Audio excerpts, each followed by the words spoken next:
Governor Ron DeSantis says he will veto a sweeping immigration bill narrowly passed Tuesday night by the state's Republican-controlled legislature. It's a move that shows the growing divide between the governor and legislative leaders who are members of the same political party. The legislature was called into a special session only weeks before its regular session to address immigration, hurricane recovery, changing the rules on ballot initiatives, and the growing condo crisis. However, in the end, immigration was the only issue to get attention. Both the House Speaker and the Senate President had objections to the governor's plans for immigration. Carefully consider Governor DeSantis' proposal, and he had some good ideas, but many of his proposals are bureaucratic. We do not need to duplicate the functions of U.S. Immigration and Customs and create a mini-me version of ICE. The Florida legislature matters. Our opinions matter. Our voices matter. The Florida Constitution says so, and more importantly, so do our constituents. Instead, the legislature passed its own bill. It's called the Trump Act, which stands for Tackling and Reforming Unlawful Migration Policy. The measure includes several items that the governor did want, including the repeal of a decade-old law that allows undocumented students, dreamers who attended a Florida high school, to pay in-state college tuition. Legislators also set aside $500 million to help state and local law enforcement to assist in the federal immigration crackdown. And their bill would require the mandatory imposition of the death penalty if a person in the country illegally committed a capital offense such as murder.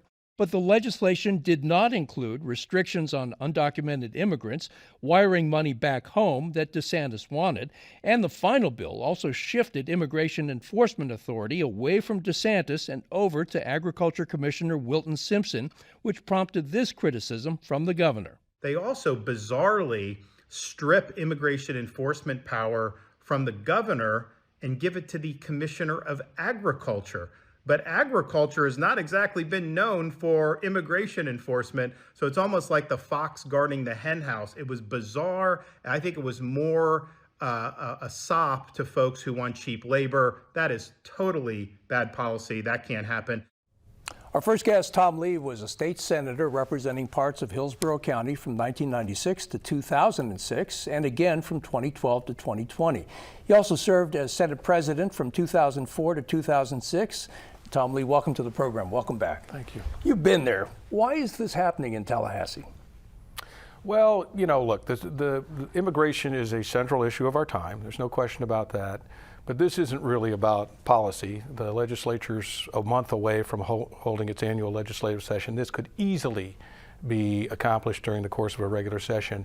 This is about politics and the governor wanting to shine a light on one issue that is important to him and his political future as he continues to work his way post being governor into maybe a national campaign again. The legislature are citizens. They serve in their communities. They have families. They have careers. You know, calling them up to a special session is disruptive. And without a plan, you can easily unravel and you need to know where you're headed. So in the absence of clear communication, I think the legislature, it was time. You know, we've been in an era since term limits where the legislature has become sort of a wholly owned subsidiary of the executive branch. It's one of the reasons I left in 2020. I didn't need to be there if we were just going to pick up the phone and call the governor in the morning and ask what he wanted us to do. They were elected to do their jobs, to represent the people in their community. Florida is a very diverse state. And so I think it's high time.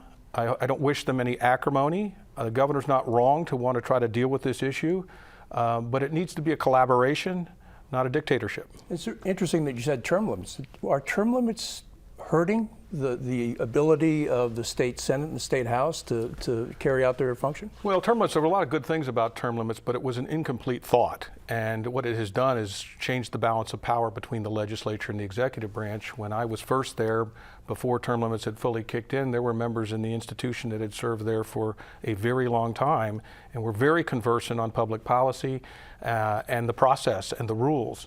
It's not quite so much that way these days, and everybody's looking for an exit strategy when they join the legislature, and who hands out all the jobs? The governor. Judgeships, executive branch agencies, and what have you. And so a lot of people end up, relying on the governor's opinion and wanting to curry favor with the governor instead of sometimes representing themselves.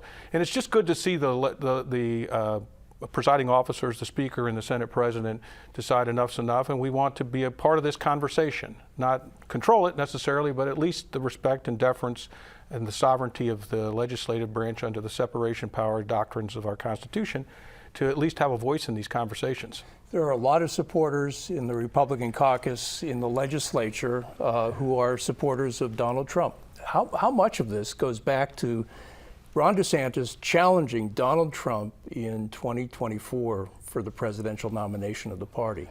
Well, I think a lot of this has to do with the fact that the legislature saw an opportunity to see the governor and raise him one. In other words, we agree with you that immigration is a problem. As a Republican-controlled legislature, we can't say we don't.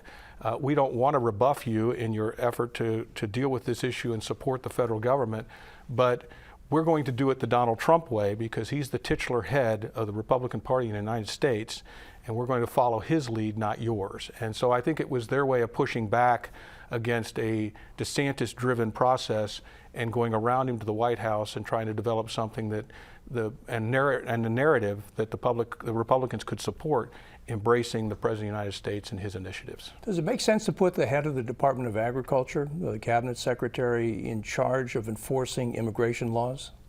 Well, I hear what the governor's saying. I have confidence in Wilton Simpson. I serve with He says it's the Wilton fox Simpson. guarding the henhouse. I heard him, and that's a great soundbite. But I have Wilton Simpson isn't just an ag commissioner. Wilton Simpson is a successful businessman. I wish everyone in Tallahassee had the kind of business experience that Wilton Simpson had and had the private sector experience that he had before he became a member of the Senate.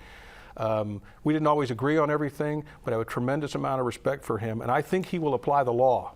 I do. I think he will do his job and apply the law. At a conference call this week, Republicans were calling in to House Speaker Perez saying, look, why is this happening? Why is the party fighting with itself? Don't do this. It's a bad show for the party. Well, if you haven't been around a long time, it is new. But throughout history, the legislature, there's a lot of stories about the President of the Senate, the Speaker of the House, telling the governor the way the cow eats the cabbage, and to respect the institution, standing up to the governor, dealing with him in the veto process. That has not been the way it is in recent years. But again, I think it's healthy for Floridians to have a legislature that is an equal partner in these conversations and the individual voices of members around the state weighing in to participate in these conversations instead of having someone, tell them what they need to do. It will produce better public policy. Senator Tom Lee, thanks for coming by the program. Thank you for having me.